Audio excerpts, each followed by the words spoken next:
Hi అండి, one more question ratios and proportions నుంచి. ఈ క్వశ్చన్ని మనము మల్టిపుల్ వేస్లో ఎలా సాల్వ్ చేయాలో చూద్దాము.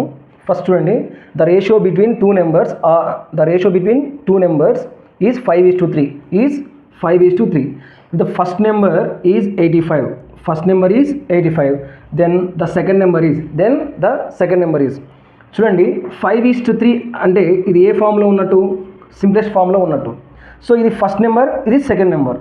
ఫస్ట్ నెంబర్ ఏమైంది అంటున్నారు, 85 అవుతుంది అని అన్నారు. మరి సెకండ్ నెంబర్ ఏమవుతుంది అని మన క్వశ్చన్ అండి. సో ఫస్ట్ నెంబర్ 85 అవ్వడానికి ఎన్ని టైమ్స్ ఇంప్రూవ్ చేశారు, 17 టైమ్స్ ఇంప్రూవ్ చేశారు. 5 17s 85. సో అదేవిధంగా మనము సెకండ్ నెంబర్ని కూడా 17 టైమ్స్ మల్టిప్లికేషన్ చేసుకోవాలి. 17 3s ఎంత అంటే 51 అండి. సో ఈ విధంగా మనము సింపుల్గా చేసేయచ్చు ఈ క్వశ్చన్ని. ఇంకో మెథడ్ ఏంటంటే, ఇది సింప్లెస్ట్ ఫామ్లో ఉంది కదమ్మా 5:3 అనేది. అంటే ఇది సింప్లెస్ట్ ఫామ్లో రాకముందుకి ఇక్కడ ఫ్యాక్టర్స్ అంటూ ఉంటున్నాయి కదా. అంటే 5x:3x తీసుకుందాం. 5x:3x. ఇప్పుడు ఇది ఫస్ట్ టర్మ్, ఇది second term.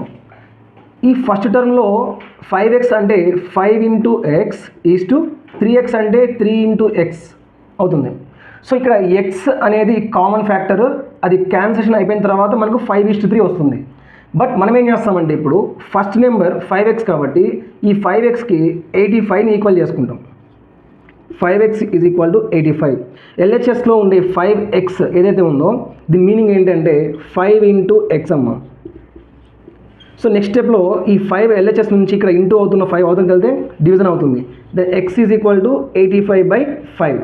5 1s are 5 17s are. x value ఎంత 17. సో మనకి ఏదైతే ఇక్కడ x క్యాన్సిలేషన్ అయిపోయిందో కామన్ ఫ్యాక్టర్ అని చెప్పేసి ఆ వాల్యూ మనకు ఏమవుతుంది 17. మరి సెకండ్ నెంబర్ వాల్యూ తెలుసుకోవాలంటే 3x కదా, 3 × x అంటే 3 × 17 దట్ ఈజ్ ఈక్వల్ టు 51. ఇలా కూడా మనం ఇంకో మెథడ్ చేయొచ్చండి. బట్ ఇది టైం టేకింగ్ ప్రాసెస్. నేను చెప్పింది ఏదైతే ఫస్ట్ది ఇది సింపుల్గా ఫాస్ట్గా చేసే ప్రాసెస్ అండి. Thank you.